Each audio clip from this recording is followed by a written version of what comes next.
Salut tout le monde, ça fait très longtemps que je veux parler de Jurassic Park dans une vidéo. Jurassic Park, c'est vraiment enfin, le film et la saga, mais surtout le film, le premier, c'est vraiment mon film préféré. Je vous en parlerai dans une prochaine vidéo. Mais je commence à parler de cette saga par l'épisode qui m'a le moins plu, Jurassic Park 3. Alors déjà, pour commencer, rien que le titre, Jurassic Park 3, il y a un truc pour moi qui va pas dedans. Je ferai une vidéo sur ça d'ailleurs, sur les titres de films dont un film contient uniquement un chiffre et pas de sous-titres. Vous voyez, c'est vrai que Jurassic Park le premier, bon Jurassic Park, le 2 il s'appelle Le Monde Perdu, le 3 il s'appelle le 3, le 4 s'appelle Jurassic World, le 5 s'appelle Fallen Kingdom, et le 6 s'appelle, il a deux titres, d'ailleurs lui il a carrément du titre, Dominion en anglais, et en français Le Monde d'après. Et le 3 s'appelle le 3. Et en fait c'est pas étonnant, parce que quand t'as rien à dire dans un film, quand t'as quelque chose à dire, le titre il vient lui-même, mais quand t'as rien à dire, quand tu racontes rien, c'est compliqué de mettre un titre en fait. Ils allaient l'appeler comment, Jurassic Park 3 et la mère insupportable qui hurle et court pendant 1h30 sur une île infestée de dinosaures. Ou Jurassic Park 3 et le gamin insupportable qui survit pendant 8 semaines, on sait pas comment, à des dinosaures. Et quand il se retrouve avec des adultes, par contre, il est en danger 15 fois en une demi-heure. Enfin, ce serait un peu long comme titre, donc vous voyez. Enfin, donc en fait, c'est vrai que rien que le titre, déjà, il était annonciateur de, bon, niveau histoire, c'est un petit peu à la poubelle. Et c'est vrai que moi, je trouve que Jurassic Park 3, c'est l'anti-Jurassic Park. C'est-à-dire que tout ce qui était construit dans le 1 et un peu dans le 2, eh bien, tu mets un peu à la poubelle dans le 3. Tu l'oublies.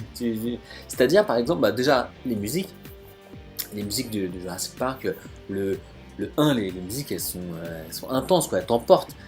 Et les musiques, si vous regardez le 3, vous verrez, ils ont changé de compositeur. Dans le 1, c'était John Williams, et dans le 3, c'est, je me souviens plus, c'est Don Davis. Et les musiques du 3 sont complètement oubliables, quoi. Qui parmi vous a mis sur son téléphone portable comme sonnerie la musique de Jurassic Park 3, quoi? Personne. Personne au monde. Elles sont beaucoup moins... Il y a juste dans le générique, ils ont remis celle du 1. Mais sinon, dans tout le film, tu les oublies, les musiques, franchement. Ce qui fait Jurassic Park 1, un des aspects vraiment primordiaux, c'est un peu la science qui est dedans. Alors bien sûr, c'est un film de science-fiction, donc après, à partir de données réelles, on invente une histoire, mais on se base quand même sur des choses qui sont plutôt vraies. Tout ce qui concerne l'ADN, la reconstitution, compléter les fragments d'ADN manquants, les moustiques. Oui, dans la vraie vie, bon, on peut pas... Parce que à partir des moustiques, tirer l'ADN des dinosaures, parce que c'est tellement vieux que l'ADN a fusionné avec l'ADN des moustiques en réalité, et s'est dégradé de toute façon avec le temps. Mais on part sur des choses qui à un moment donné, on y croyait en fait. Les scientifiques ont cherché à faire ça. Compléter l'ADN avec l'ADN de grenouilles, pourquoi pas. Les mutations femelles-mâles, il y a vraiment des grenouilles qui changent de sexe quand le milieu est exclusivement composé d'individus de même sexe, ça c'est vrai en fait. Et donc on partait sur des faits scientifiques crédibles, on va dire. Après, on en fait un film, bien sûr, de fiction. Le tyrannosaure qui ne nous voit pas si on ne bouge pas. Ça, comme le tyrannosaure avait la même forme de crâne, de cerveau qu'une grenouille, alors je ne peux plus dire laquelle, cette grenouille-là qui explose de vrai et qui ne voit pas les éléments qui ne bougent pas, qui prend comme un élément du décor, il y a eu des hypothèses sur le tyrannosaure. Vous voyez, c'est toujours des faits alors, scientifiques, en tout cas des hypothèses scientifiques en tout cas. Dans le 2 aussi un petit peu, il y a quand ils parlent de la lysine, ils sont en manque de lysine, c'est pour ça que les dinosaures qui devaient mourir en fait parce qu'ils les ont rendus indépendants de la lysine, sauf que comme le parc est détruit, ils n'ont plus de lysine, mais ils en ont trouvé dans une autre plante, et c'est pour ça qu'ils ont survécu.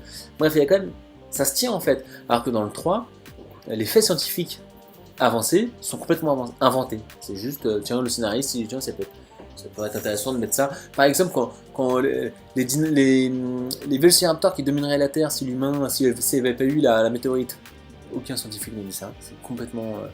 c'est juste pour de l'action, c'est juste pour rendre les vélociraptors plus menaçants, mais il n'y a aucune hypothèse scientifique qui émet ça en fait, c'est juste de l'idée comme ça. Alors le fait de communiquer avec eux en fait, que les vélociraptors communiquent entre eux. Alors, la manière dont ils communiquent, on a l'impression, franchement, limite, qu'ils peuvent se dire, tiens, viens, on va se prendre une bière à la maison, quoi. Dans le 1 et dans le 2, on essaie de montrer des animaux. Dans le 3, on commence à montrer des monstres, un peu. Des aliens. Limite, un vélociraptor dans le 3, c'est limite des aliens, un peu, quoi. Limite. Pas autant que dans le 5, l'Inoraptor dans le 5, mais ça, on en parlera dans une prochaine vidéo. Dans le 1, il y a tout ce qui est sur la théorie du chaos, en fait, de Malcolm, le mathématicien, qui est super intéressant. Et dans le 3, qu'est-ce qu'ils disent sur la théorie du chaos? Ah, c'est un peu prêchi-prêcha quand même, le gamin insupportable là, qui, quand on lui demande t'as lu le livre de Malcolm? Ouais, mais bon, c'est un peu prêchi-prêcha quoi. Donc en fait, tout ce qui constitue le scénario du 1, puisque le 1 est construit sur la théorie du chaos en réalité, que Malcolm avait annoncé ce qui allait se passer à partir de la théorie du chaos. Et bien dans le 3, non, c'est prêchi-prêcha. Vous voyez pourquoi je dis que c'est l'anti-Jurassic Park en fait, Jurassic Park 3. Ensuite, les personnages, dans le 1, on a Alan et Ellie, donc le couple, même si on voit que c'est un couple encore un peu jeune, encore hésitant, mais lui il veut pas d'enfants, puis finalement quand il sauve 2 enfants, à la fin on comprend que peut-être qu'il changerait d'avis. Enfin, il y a quelque chose entre ces 2 personnages qui est touchant parce que, et même il le dit d'ailleurs, Malcolm lui demande est-ce que vous et Ellie Sattler vous êtes ensemble? Il dit oui, on est ensemble. Et dans le 3, de manière complètement inexpliquée, ils sont plus ensemble. Pourquoi ils ont fait ça? Moi je sais pourquoi ils ont fait ça. Ils ont fait ça parce qu'ils avaient besoin d'envoyer Grant sur l'île pour qu'il y ait un personnage ancien du 1, c'est faire un clin d'œil au 1, mais ils avaient absolument besoin que quelqu'un ne soit pas dans l'île pour qu'à la fin, l'espèce de Deus Ex Machina, en fait à la fin, ils sont complètement piégés, qu'est-ce qui se passe? Il y a quelqu'un qui n'est pas dans l'île qui appelle l'armée, alors l'armée qui se déplace sur un coup de fil. Je ne sais pas si vous vous souvenez, à la fin, elle fait déplacer l'armée entière sur une île, sur un coup de fil, bref. Mais ils avaient besoin qu'en fait Ellie reste au continent, et pour la seule raison pour laquelle ils se sont dit tiens, on va expliquer que Ellie et Grant ne partent pas ensemble, bon bah ils sont séparés. Voilà, c'est uniquement pour une facilité scénaristique qu'ils ont séparé le couple mythique, on voulait tous les revoir ensemble. Là ils vont apparaître dans Jurassic Park 6, dans le monde d'après. J'espère qu'ils vont effacer ça, faire semblant que ça n'existe pas quoi. Et voilà, donc voilà, les personnages on les déconstruit complètement sans explication, juste pour faire une facilité scénaristique à la fin. Si on parle de ce qui se passe dans le 3, j'ai regardé dans le 3 et j'ai écrit ce qui se passe en gros dans l'ordre en résumé. Ce qui se passe. En fait, c'est vraiment trop de dinosaures, tout de dinosaures. Ils arrivent sur l'île, quasiment au début du film, avec une excuse un peu bidon. Ils arrivent sur l'île, ils se font attaquer par le spinosaure, ils courent. Attaque des tyrannosaures tout de suite, après, ils courent. Attaque des vélociraptors, ils courent. Attaque des carnotaures, cette fois-ci ils courent pas, c'est lui qui court. Attaque des ptérosaures, il court. Attaque du spinosaure dans l'eau, il nage. Après, re-attaque des vélociraptors. Et cette fois-ci, il tape la discute avec les vélociraptors. Il parle avec le petit truc. Hein. Il souffle dans un petit truc et ça permet aux vélociraptors de communiquer avec eux. Ça aussi, c'est complètement anti-scientifique. Ouais, on a réussi à imprimer en 3D les cordes vocales des vélociraptors. Quoi. On n'arrive même pas à faire ça avec nos animaux actuels. Vous soufflez dans un truc, comme ça. Et puis le lion, il dit ah, bah, d'accord, ok, je te mange pas, d'accord. Mais eux le font par contre avec des animaux disparus. Hein. Ah, ça c'est aussi c'est un truc insupportable quoi. Mais il lui dit vas-y dis-lui qu'on a les œufs. Enfin je sais pas si vous regardez le film, c'est ce moment-là j'avais l'impression que c'était limite une blague mais bon. Donc il parle avec les vélociraptors, il discute avec eux dans le film complètement. Et voilà. Voilà, je vous ai résumé et puis après il fuit sur l'île et là il y a l'armée qui vient les sauver parce qu'il fallait trouver une fin comme ça. Voilà, je vous ai résumé le Jurassic Park 3 quoi. Il dure 127 minutes. Non, le premier dure 127 minutes, alors que lui, il dure 1h30, il dure 90 minutes. Bah ouais, mais quand t'as pas d'histoire, c'est compliqué. Déjà là, l'action, il y a énormément d'action. Et sur 127 minutes, dans le premier, il n'y avait que 15 minutes de dinosaures en tout. Mais quand on les voyait, c'est que des scènes mythiques. Tout le monde se souvient de la scène de la cuisine avec les vélociraptors. Tout le monde se souvient quand le tyrannosaure fait effondrer la clôture et sort de son enclos. Et là, il y a Malcolm qui dit... Ah, j'en ai marre d'avoir toujours raison. Voilà, c'est des scènes, elles sont frappantes. Le brachiosaure au début, quand on le voit la première fois qu'il mange, on les voit qu'ils sont tout petits face au brachiosaure.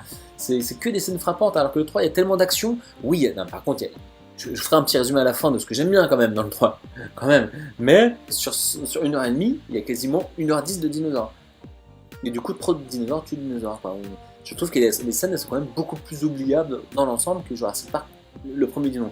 Les personnages aussi sont oubliables, hein. Franchement comme je l'ai dit, hein, le gamin, sa mère qui sont quand même insupportables à crier pendant tout le film, le père, franchement, qui s'en souvient réellement, pour ceux qui n'ont pas vu le film depuis longtemps, ok. Heureusement qu'il y a quand même Alan Grant hein, quand même. Et puis, si on réfléchit, pourquoi je dis que c'est l'anti-Jurassic Park? Parce que si on prend la saga, c'est le seul épisode qui ne fait pas avancer la saga. Le 1, bon, c'est le début. Le 2 fait quand même avancer. On apprend qu'il y a une Nautil qui était un petit peu le labo derrière qui créait les dinosaures, et que la première île du premier film c'était la vitrine en fait. Ça fait quand même avancer les choses, comment ils ont survécu malgré le fait qu'il n'y a plus d'humains pour s'occuper d'eux. Ça fait avancer. Jurassic World aussi, en fait, 20 ans, 30 ans plus tard, qu'ils ont fini le parc, on voit ce qui se passe une fois que le parc est fini. Fallen Kingdom, que l'île, ben, comme elle était sur un volcan, bon, déjà tu fais un parc sur une île où il y a un volcan, bon, mais qu'est-ce qu'on fait une fois de ces dinosaures? Qu'est-ce qu'on fait de ces dinosaures? Oui, il y a forcément des gens qui vont vouloir les enlever, les cloner, bien évidemment, et ça parle de ça en fait, cette suite. Mais le 3, c'est le seul qui ne fait pas avancer l'histoire. On peut l'enlever, il manque pas il n'y a pas d'informations qui t'empêchent de comprendre la suite. Alors que si tu ne veux pas Jurassic World 1, tu ne comprends pas Jurassic World 2. Et ensuite, alors, c'est vrai que, au niveau de l'histoire, normalement, j'ai regardé tous les making-of, etc., normalement il devait y avoir le personnage de Malcolm, bon, c'était plus un caméo, mais quand même. Et en fait, il s'est blessé 7 jours avant le tournage. Et comme il s'est blessé, ils ont enlevé toute la trame de Malcolm qui était dans le film. Déjà, ça enlève de l'histoire, c'est dommage. Et en plus, bah, il faisait 1h30, il a peut-être fait 1h40, je sais pas moi, ça aurait été pas plus mal quoi. Et l'acteur qui joue Billy, en fait, c'est lui qui a dit au réalisateur non, non, à la fin, je veux pas mourir, ne me fais pas tuer. Et c'est comme ça qu'il retrouve Billy sur la plage, pas mort finalement, le truc. Voilà, ça c'est l'anti-Jurassic Park aussi.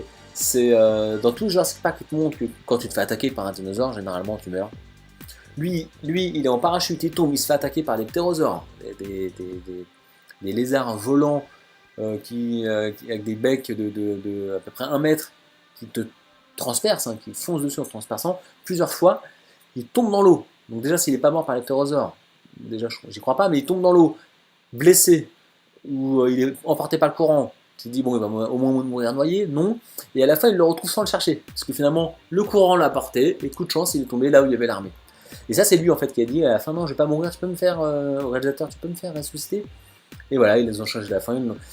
C'est des petits trucs comme ça qui fait que je trouve que le film vraiment manque de profondeur, quoi. Alors, bien évidemment que j'ai aimé des choses dans Jurassic Park 3. C'est vrai que le Spinosaure, c'est cool d'avoir un nouveau carnivore, le combat avec le tyrannosaure, c'est cool. Quand t'es fan, moi j'étais fan de Jurassic Park, c'est le film de mon enfance absolue. Donc c'était super, franchement. La scène du Spinosaure dans l'eau, elle est originale, on n'avait jamais vu un dinosaure dans l'eau justement attaquer les humains.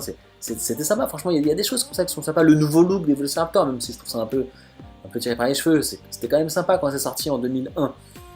Mais voilà, en fait, j'ai fait le tour de ce que j'aimais bien dans Jurassic Park 3, quoi.